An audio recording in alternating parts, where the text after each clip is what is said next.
Start on lesson 2A2, complex numbers, and we need to do this before we get further into polynomials because this is going to be pretty much central to many of the things that we're going to explore.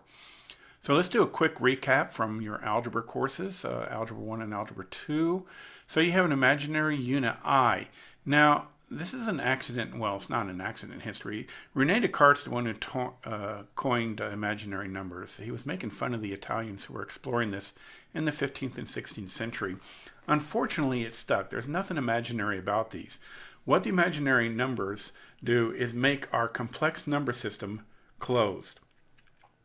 We started off in the Stone Age with natural numbers, and we eventually evolved up into rational numbers, so we figured out fractions, real numbers, and the Greeks were just starting to explore imaginary numbers until all the religious upheavals and all that stuff happened.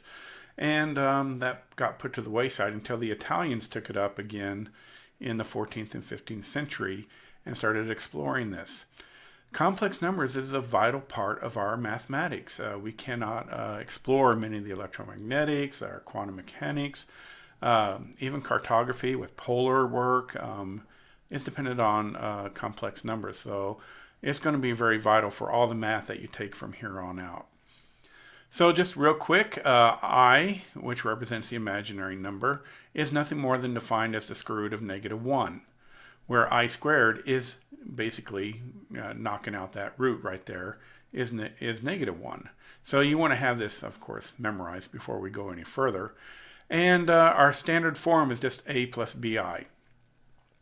All right, and when we write the number 7, we can still write it as 7 plus 0 I.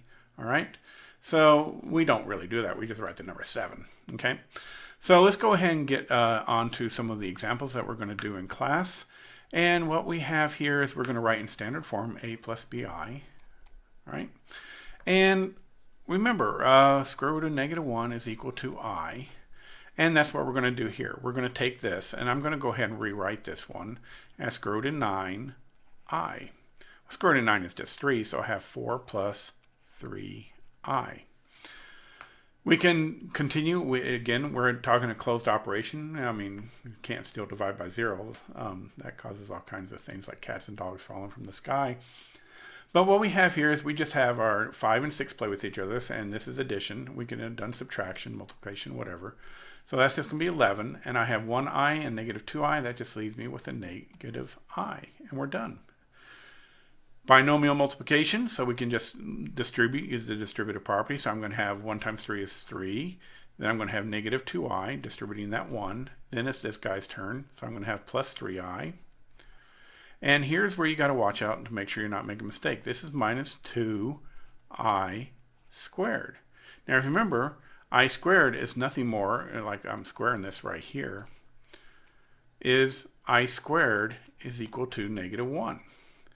So that's just a -1. -1 times -2 is a positive 2. I'll go ahead and write it out.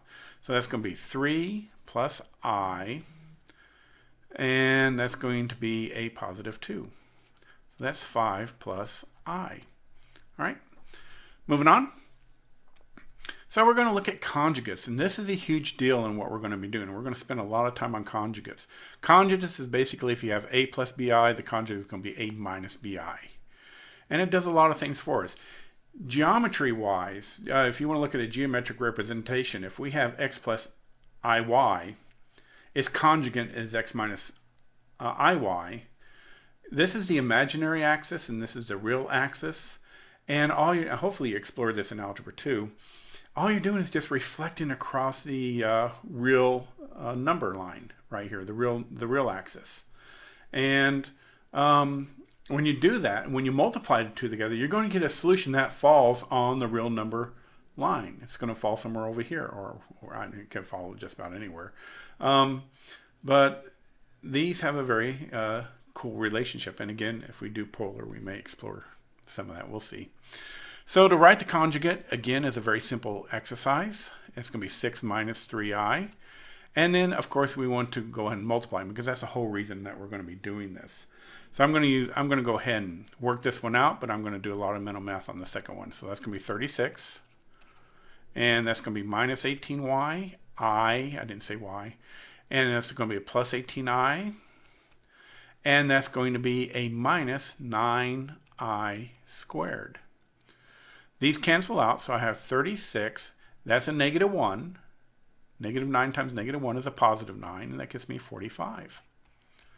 So this is what I'm really going to be expecting y'all to do in class and on your work. I'm not going to expect y'all to show every little step of a basic binomial multiplication. You can take shortcuts on this because this is not going to be our objective. Our objective is going to be working with the roots of the polynomials. So you can do 16. You know the middle is going to cancel out, and that's going to be minus 25i. So I'm going to go ahead and write that. 16 minus 25i squared. That's negative 1, so it's going to be 16 plus 25, which gives you 41. That's really all the work you really need to show. In fact, you can go from here to here if you could do it all in your head. I have no problem with that. Again, our objective is going to be working with the polynomials, which you will be showing work. Alrighty, I broke this up into 2 parts because I didn't want the video to be too long.